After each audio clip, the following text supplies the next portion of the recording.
ergaan inni dabarsu dhugumatti dubbachuudhaaf dajoo amma kuni fedhii dhuunfaa yookiin maalii osoo hin ta'in balaa guddaa qaba.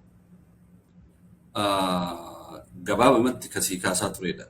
Gaaffii sabaaf sablammootaa jaamsuuf deema. Specifically Oromoo yoo ilaalte waan kalee gaafataa ture sana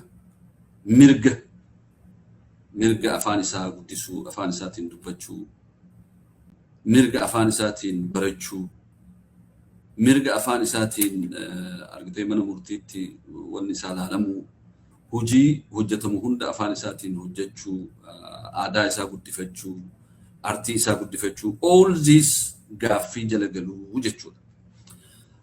Kanaaf anaaf akka Oromoo tokkootti akka dhimma kana gadi fageenyaan nama beekuu tokkootti dubbiin tuni Oromoodhaaf sabaaf sablammootaaf